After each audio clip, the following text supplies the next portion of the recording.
Good morning. How's everybody doing? I am so excited about this series on transformed emotions because I believe that just so often we have challenges with our emotions. And whatever that emotion is, maybe it is anger, maybe it is grief, or maybe it is anguish, or maybe it is joy, or even love. We have a challenge with our emotions. And so now I'm in my second week of this wonderful series. Now, you know, the Bible doesn't ever use the word emotion or emotions, but you know it says quite a bit about emotions because all throughout the scriptures, we see that emotions are imperative in our lives. Now, here's what's key. God gave us emotions. Each one of us, we have God-given emotions. But those emotions, especially for Christ followers, must be managed.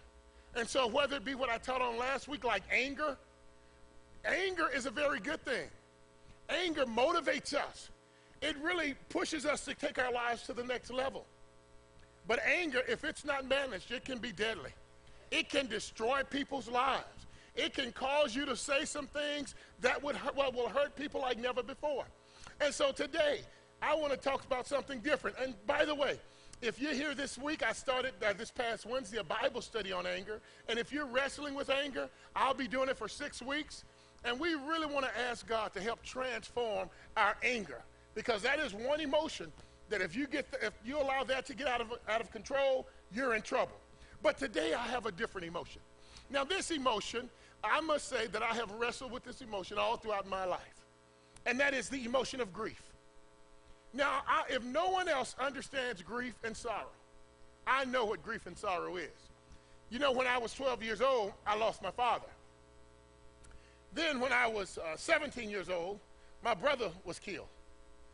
When I was 28 years old, my mother passed away. I've lost my grandmother and grandfather, and I've had all types of separations in my life, like job separations. I've moved from city to city. And so even in my own personal life, I had to go through a lot of grief. And there are some of you, I'm praying that you don't, when I say grief, you don't just think it is just the loss of a loved one. Grief is when we detach from something. And so therefore, there are a lot of areas that we can grieve over. Let me give you an example. We can grieve over a loved one. We can grieve over an animal. Some of you have pets that you love very much, and if something happened to that pet, you will literally go into a grieving process. Some of you understand that if you've been through a divorce, there is a grieving process that goes on when you go through a painful divorce. Or what about a separation? Or what about a child when they leave home? I know that I have 3 children now in college. And man, I was okay, and I did not realize that I would go through a grieving process. But when you have children at home, and they'll do anything you ask them to do, and they'll be wonderful, and then they go to college, and they won't even call you. You know what I mean? They won't. 4 weeks will go by, and it's like, I hadn't talked to him. And you call him, well, I've been busy. I don't need to talk right now. Can I get off the phone? And so you're like, wow, that's that's not how it used to be. But we grieve over our children going to college. And not only that, but some of us grieve, we're going through grief because of our health. Some of us, we can go through a difficult situation with our health, and it is tough, and we have to grieve that. Or what about a job loss, or a change in job? Or moving from one city to another city, Or what about going through a major conflict? These are all areas that we grieve in our lives. And if you don't know how to handle grief, if you don't know how to manage your grief well, you will get stuck in grief. Now, I don't know about you, but I've been stuck in grief. I remember when my mother passed away, and I thought I'd be okay when Mama passed away. And I remember I went to the hospital and I saw her body, and I walked home and I tried to process it and make sure that I moved through this grieving process, and I got home and I was 100% business. My family, I walked in and I saw my family and I said, let's pull this estate together. And they looked at me and said, wow, he's all together. And I went in and I had all of my I's dotted and my T's crossed, went through the funeral. 2 years later, I was sitting in our living room and I told my wife, I said, Glenda, send Mama a check. You know, Mama liked money. Send her a check. And all of a sudden it hit me. Mama's no longer here. And I even find myself every once in a while thinking like, man, I wish Mama was here. And so grieving, if we don't manage it, it will suck us dry. I know some people who are still in depression because they did not manage their grief well. But I know that even this morning, one of the greatest challenges we're going to have as a body is to say, Jesus, how do we manage this emotion called grief? It's one thing to manage anger, but it's another thing to manage grief. And you know, Jesus did it well. And so even as we look at it this morning, I just want to share with you, one of the reasons why it's so hard with grief is because grief is a detachment. Just think of a friend or family member who passes away. You know what the challenge is? For the believer, the challenge is not knowing and understanding that they're going to heaven. That's not the challenge. That's not the challenge. The challenge is not saying, oh, now he's gone on to be with the Lord and we'll see him one day. You know what the challenge is? It's when you get attached to them. They come into the world and you live year after year after year building a relationship.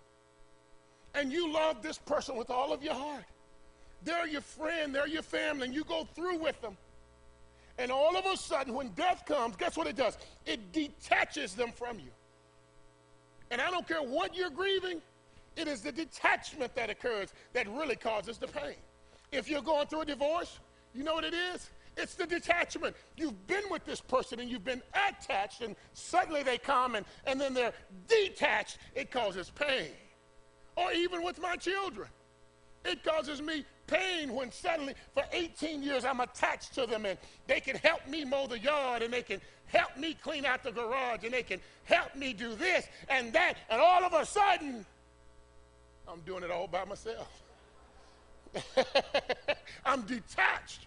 And so grief, the attachment, is what causes so much pain in the grieving process. And so what I want to do is I want to just take just a few minutes and I want to just talk about a couple of verses, because all throughout Scripture it talks about grieving. It gives us some insight on what grieving is. And you know what I'm praying is many of you may not be going through a grieving process today. But what I am praying for is that you can put some of these notes beside your bed, because you're going to encounter someone very soon that will be going through a grieving process, because we all go through challenging times. But here's one of the verses that I think is so awesome. Listen to this great verse. Weeping may endure for a night, but joy comes in the morning. How many of you heard that before? Yes, that's a good one. But you know what that verse really says? Grief should be temporary. It shouldn't last long, God. It should, at some point it'll start, but at some point it's got to stop. And joy's got to kick in. Now what he's really saying is that at some point you have got to, instead of crying about a person or a thing or an experience, you've got to refocus your attention back on Jesus and understand that Jesus is still the King of Kings and the Lord of Lords. That grief, it's temporary. Another verse I like is this one. Check this one out. It says, and it's in 2 Corinthians 4, 8 and 9. Now listen to this. It says, Paul says, I'm afflicted in every way, but not crushed. Perplexed, but not despairing. Persecuted, but not forsaken. Struck down, but not destroyed. What Paul is saying here is, I don't care how bad I get knocked down, I can still get back up. That I don't care how bad this life treats me, and I don't care how bad a situation is in life, that I do have hope. And my hope is in Jesus Christ. Yes, that's right. It is in Jesus Christ. On Christ, the solid rock, I stand. All other ground is sinking sand. Isn't that the truth? And so we have these wonderful verses, and you know that Jesus encountered people weeping all the time. But here's the key. As much as we see Jesus encountering people who weep, like in Mark chapter 5, verse 38 through 42, when Jesus saw the ruler's daughter who had died, and thus he scolded the people who were weeping. Or we also see it here in Luke chapter 7, when Jesus saw the funeral procession, and he saw the grieving mother and said, don't weep anymore. You always see Jesus encountering these people that were weeping. But you know what? Please hear this. It's one thing to watch Sally Sue weep. It's another thing to watch JoJo weep. But it's a totally different experience when you get pushed in a corner and now you've got to weep. And that's what we're going to be looking at today. Jesus has been encouraging everyone else. You don't have to cry. You don't have to weep anymore. But all of a sudden we see Jesus. Here he is, Jesus, the King of Kings and the Lord of Lords, the lily of the valley, the bright and morning star. He comes to a situation in his life where he's now got to shed a tear. Wow. Jesus crying? Now I want to tell you that, to me, that is significant because of probably some of my issues. You see, I like to see a macho Jesus. I like to see Jesus when he goes out into the wilderness and he tells the devil, shut up and stop tripping. I like to see that kind of Jesus. I like to see the kind of Jesus where he can go in and stand up on the front of the ship and tell the winds and the waves to shut up and be quiet. I like to see Jesus when he goes before the Sadducees and the Pharisees and the scribes and put them in place. I like to see this macho Jesus, but suddenly we have a Jesus that's different. Shortest verse in the Bible. Only a subject and a verb. What simplicity. But it is theologically profound. The incarnation, the birth, death, and resurrection of Jesus, all wrapped up in one. Jesus coming to us, for us. We see Jesus coming, and the Jesus that we serve, he's now showing this 100% humanity, and he comes to this environment and he cries. What an awesome sight. Can you see Jesus, a tear running down his cheek, and drop it on the ground? Jesus wept. Now, what I hear a lot of people quoting that verse. I mean, when I first quoted that verse, and I went to a homecoming in Kirbyville, Texas. And so my family had a rule that before we eat, everybody had to come and we had to say a verse before we got to eat. That was the only thing I could say. Jesus wept. Give me my food. You know, that was the only time I quoted that verse. And now some of you are going to go home and memorize that verse, aren't you?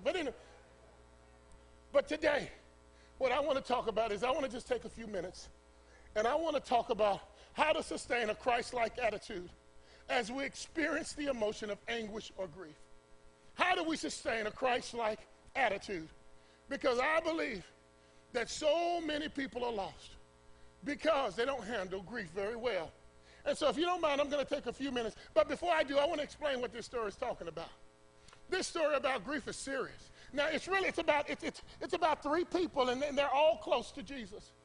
It's about a woman named Mary, a woman named Martha, and their brother Lazarus. Now, can you imagine Lazarus? He's now dead. He's died. But before he died, Mary and Martha, they sent for Jesus. They said, if Jesus will come here, we have watched Jesus raise people from the dead. We've watched Jesus heal the sick.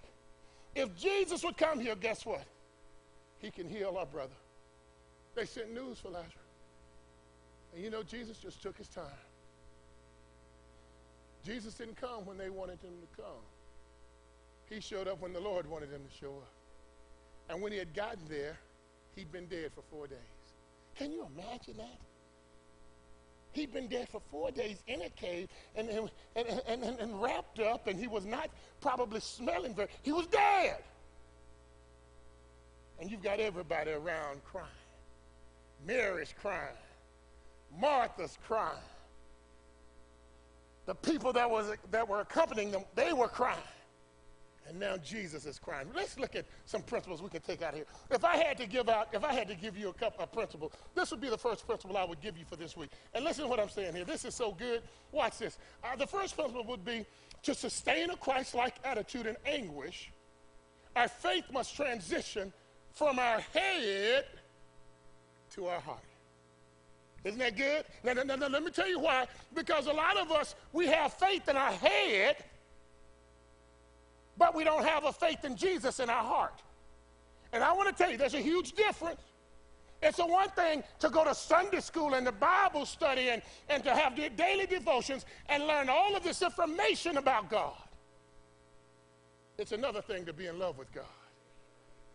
It's one thing to go to seminary and get a degree and learn all of this doctrine and theology about Jesus. It's another thing to fall in love with Jesus. And what we're going to see is one of the women, she understood Jesus from the head. In fact, let me go to it. I want to start with the girl named Martha. I want you to listen to this. I want you to see how Martha and what happened. And more importantly, you're going to see the two ask Jesus the very same question, but you'll see Jesus responding very differently. Listen to the passage. Here it is right here. One of the greatest passages. And it reads like this. Martha said to Jesus, Lord, if you had been there, my brother would not have died. But even now, I know that whatever you ask from God, God will give you. Jesus said to her, your brother will rise again. Martha said to him, I know that he will rise again in the resurrection on the last day. Jesus said to her, I am the resurrection and the life. Whoever believes in me, though he die, yet shall he live, and everyone who lives and believes in me shall never die. Do you believe this? She said to him, yes, Lord, I believe that you are the Christ, the Son of God, who is coming into the world. Now, I got to tell you, if I had to give her an examination, guess what? She passed. She had all the right information. I mean, just listen to how deep this sounds. Listen to it. She says, I know that he will rise again in the resurrection. Doesn't that sound theologically good? On the last day, Jesus said to her, I am the resurrection and the life. She knew all about the resurrection. If she took an examination on the resurrection, she would have gotten 100. She had all the information necessary to give her a theological foundation. She had it all, information. But notice what Jesus did. With all of that information, Jesus gave her just a couple of things to do. He said, I understand all your information. I understand all of the theology. He said, but let me give you some directions. Go get your sister. He gave her an order. Go get her. And that's all he did. But notice how he responded. Mary, when she came, she asked the very same question. Listen to the same question she asked. Lord, if you had been here, my brother would not have died. Same question. Martha asked it, and Jesus gave her instruction, gave her direction. But when Mary asked, guess what happens? While she runs to Jesus, she drops down on her knees. And she asked her question on her knees. Martha was standing up. That's a huge difference, isn't it? Jesus, if you would have been here, guess what? My brother would not have died. And there was something about her bowing. There was something about her posture that caused Jesus not to give direction, not to give orders, but something got moving on the inside of Jesus that caused a tear to start flowing down his face. You see, Mary didn't come with the right information. She came with the right heart. And that's what I keep saying, is that I don't care how much we come to Jesus with our head, He desires that we come with our heart. He doesn't care if we come with the right instruction. He wants us to come with intimacy. Jesus, the greatest thing as you go through grief and as you go through pain and as you go through problems, the greatest thing you can do is to say, Jesus, I understand all these things about you, and that's good. Jesus, I just want to come close to you because I know that you're the only one who can heal my pain. You're the only one that can move in the essence of my heart and change my situation. You see, the great thing about grief that Jesus handled, one woman brought information about God, but her sister Mary brought intimacy with God. But that's not all. That's not all. Look at the passage. Look at the passage. The other thing is that I like about this passage is listen to this. And I thought this just blessed my heart. I said, to sustain a Christ-like attitude in anguish, we must recognize that God has a purpose for our pain. Now, I don't know about you. Have you ever gone through pain and you get frustrated with God? It's like, why are you taking me through this, God? Have you ever gone through some pain in your life and you're like, God, there are a lot of candidates for this pain. You could have given it to my brother. Amen. You could have given it to my cousin. A lot of candidates that I would recommend for this pain. Why give it to me? You see, God has a purpose for pain. God just doesn't haphazardly allow pain in your life.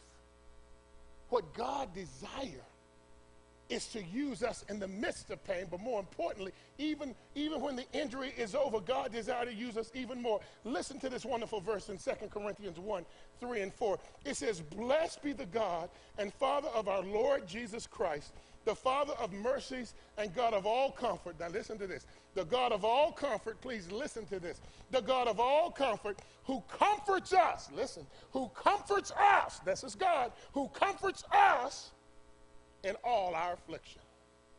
Now watch this. Now it changes course so that we may be able to comfort those who are in any affliction with the comfort in which we ourselves are comforted by God. Isn't that great? In other words, every pain that God allows in your life, he's going to use it. Now, I must confess to you, I've gone through a lot of painful situations, and I've shared this with you before. I want to share it again. But I remember when I went through one of the lowest moments of my life. I remember. I will not forget it. 1988 it occurred. That was the year my mother passed away. Now, you know, it's one thing to lose your mother. I mean, I got to tell you, even as a dad, moms are special. You know, when I lost my dad, it was this macho thing, and you know, folk would tell me, don't cry and man up, and you know, which I totally disagree with. But when mama goes, that's something else. And Dad, I'm not trying to discredit us, but there's something that God has placed in a mama. That when mama leaves, it's painful. And I remember in December, mama passed away. And I won't ever forget. Glenda, she was pregnant, and the pregnancy didn't work out. And I won't ever forget, I was frustrated because not only did I lose mama, now I've got these two children that I started getting attached to. And now they're gone. And I won't ever forget, that was the year I was up for renegotiation of my contract. And in the NFL, they don't care about how good you are. They're trying to get you the cheapest they can. And I'm up for, and I walk in to Ernie Accorsi, and I said, Ernie, I know you're going to pay me well. He's going to say, well, Ricky, you need to, we see this fault, this fault, this fault, this fault. And I looked at him and said, well, trade me. Just trade me.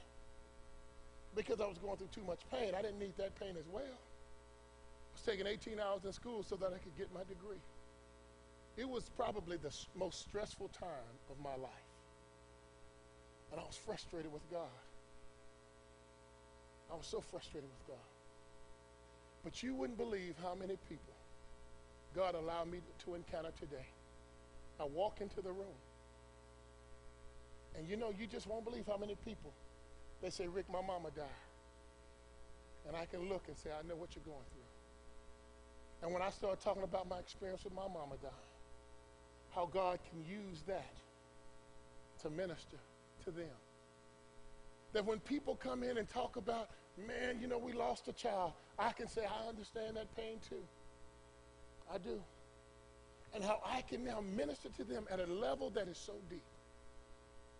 When my brother Wallace was murdered, I meet people and they say, Rick, we had a family member murdered. I said, you know, I understand that pain too. I've been there too, done that. And here's the key about your pain. I don't care what your pain is. God desires to use your pain. So often we come as the body of Christ and we sit on our pain. And God never designed us to sit on our pain. God designed us to minister to others through our pain.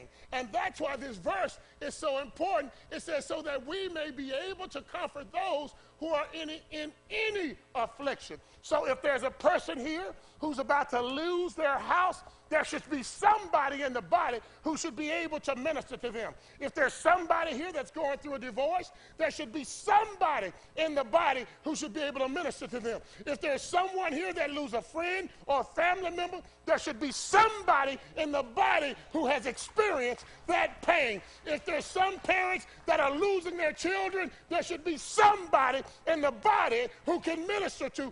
God has empowered you in pain so that he can use your pain to heal other people. Isn't that something? And you know, when you go through painful situations, you might be unemployed today. You need to journal that. You need to keep notes of that, because God's going to bring that pain and use it again. If you're going through death today, God's going to use that pain. So you better keep notes on how you're feeling and what's going through your head, because God's going to use that pain for his glory. Everything we go through, God's going to use it to his glory, because guess what? We're just simply tools of people that's going to be used for the glory of God. Isn't that awesome? But let me hurry up so I can get out of here this morning. Can I give you my other one? That's okay. You don't have to answer. I'll give it to you anyway. Listen to me. I put here number 3. That not only must we allow our faith to transition from our head to our heart, and not only must we understand that God's going to use our pain to impact others, I put also this, listen to this. To sustain a Christ-like attitude in anguish, we must relinquish control of the situation. Isn't that good? Did you like that one? Yeah. See, so I'll tell you exactly what I'm trying to talk about. See, so often we're control freaks, whether we like it or not. Most of us love to have control. And I remember when I look at this verse about Mary and Martha, I said, they wanted control. Let me listen to them. Lord, they both said the same thing. Lord, they both used the same verbiage. Lord, yes, exact same words. Listen to what they both said. They both said, Lord, if you had been here, my brother would not have died. Wait a minute. Let's take a look at that. If you would have been here, my brother would have died. They acknowledged one thing. They acknowledged, number one, they were no longer in control. That's what they were acknowledging. I can't control the situation that I am in, and when people die around you, there is nothing you can do to control it. Nothing you can do. A part of the pain is that when we go, we can't bring them back to life. Or yes, I believe we can in some instances, but because we can't control that situation, it's frustrating. When we go through a divorce, you know why it's so painful? We can't control it. When we lose our jobs, you know what's painful? We can't control it. Supervisors come in and give you a pink slip. Hey, this is your last day. And you're like, oh, what am I going to do? You can't control it. Children leave and they go away to college and you're wondering, well, what are they doing today? You don't know. You don't control it anymore. You lose your pet. You can't control it. That when you go through the grief process, you are not in control. So you know what you try to do? You look for every way you can to gain some kind of control. Listen to what Mary them did. Look what they did. I love this verse. I mean, I thought this was cute. Lord, if you had been there, my brother would not have died. Since they couldn't control the situation, you know what they tried to do? They tried to control Jesus. If you would have been here, Jesus, then you would have made everything okay. Jesus, if you would have got here 2 days and 2 hours earlier, you could have caused him to live.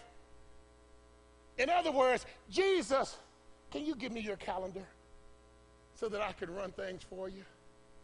And don't we enjoy running Jesus? We like controlling Jesus. We like to say, oh, I know he's going to bless me. And we have all these control mechanisms, even with Jesus, because we've lost control. And you know, one of the greatest challenges, I believe, is that when you're going through grief, as painful as it is, you've got to take your hands off the situation and say, God, I've got to trust you in this. I can't control this. I can't control anything. In fact, if you read the scripture says, you know, you can't even control what's going on tomorrow. That's why Matthew says, give us this day our daily bread. Don't ask for tomorrow because you don't control that. The only thing you can impact is what's going on in today. You control today, and everything else you let go of. God, I am going to trust you for what's going on in my life today. I don't know what's going to happen tomorrow. I don't know what's going to happen next week or next year, but what you told me in your word is that I want you to provide for me today. And you know what's a tragedy? Most of your worries are for what's going to happen tomorrow, next week, next year. Oh, I don't have the right job. And God, I know if you just give me the right job next year, I'll be okay. And God has said, I never promised to take care of you next year. The promise is for today. So why don't we thank him for today? He never promised to take care of you tomorrow. He said, give us this day. He never promised next week. Today. And you know what's so good? What's so good about control is that once we can relinquish control, we can now trust in the one who has all control. See, I found that I gain strength when I can relinquish control. You know, I know so many people, they're going through crisis right now. And instead of just letting it go, they're still trying to control it. And maybe what God is trying to say to you, let it go. Let go control. Because the moment you let go of control, I'll step in and I'll do a work and you'll trust me so much more when it's all over. That's what it is. And so once you're going through grieving, give up control. And then finally, as I take my seat, I did want to say this as I take my seat. I got you an extra one today because I knew someone needed this. Listen to what I got for you. I said, and to sustain a Christ-like attitude in anguish, we must trust in God's sovereign plan for our lives. Now understand this here when I say that we must trust in God's sovereign plan, because listen to John chapter 11, verse 4. It says this: when he heard this, Jesus said, this sickness will not end in death. No. It is for God's glory, so that God's Son may be glorified through it. Isn't that pretty? We must trust in God's sovereign plan for our lives. You see, here was the issue of all the, when we talk about grief, here's the issue. The issue is we don't know what's going to happen tomorrow, and that frustrates us. Whether it is a divorce, whether it's losing a relative, whether it's losing a job, whether it's moving to another town, whether it's being separated, we are so unstable because we don't know what's going to happen. And you know, I think that was the problem with Job. Job lost his family. He lost his animals, his farm. He lost everything. And Job didn't know what was going to happen, so he got frustrated. And isn't that what happened today with Mary and Martha? See, they did not understand that Jesus had something in mind. They didn't understand that even though their brother was dead, that Jesus was going to walk up and call him out. They didn't understand that. See, they didn't understand what was going to happen, so they got frustrated in their situation, and they forgot all about God's glorification. They got frustrated with what's going on, yeah, but they didn't never trusted God to say, maybe there's a bigger picture. And so I want to suggest to you today, maybe there's a bigger picture. Maybe your frustration is really causing more frustration, because you don't know what's going to go on. In your situation, you don't know what's going to go on. You don't know what's going to happen. You're so frustrated and you're trying to control it, and you don't know what's going to happen tomorrow. And God is saying, that's why you trust me. I'm the same yesterday, today, and forever. Some of you say, God, I don't know, it just doesn't feel good. And God is saying, I run the world. I don't run the U.S. of A. I run the world. And I hung every star and every galaxy that I run the entire universe. And God is saying, why are you worried? Why are you going crazy? Why are you trusting in people and events in your lives? I think what God is saying, why don't you trust me? You see, one of the greatest things you can do today, maybe you need to say to yourselves, God, I want to put my life in your hands. I've gotten so used to running my own life. Maybe it's time for you to say, God, I'm going to let go of control, and I'm going to put my life in your hands. Maybe you should say today, they may be walking away from the relationship with me, but I still have a God who desperately loves me, and he has the power to bless me with even better. Maybe instead of just trying to hold on to that home that you've got more debt that you can even think about, maybe instead of grabbing on it so tight, maybe you should let it go. Maybe you should let people go. And you say, God, you know what? My life is in your hand. I'm no longer going to try to control. I'm not going to try to run it anymore, because you're sovereign. My life is in your hand. Would you just stay here and listen to this song? Because I know that the Holy Spirit's going to use it to minister to you.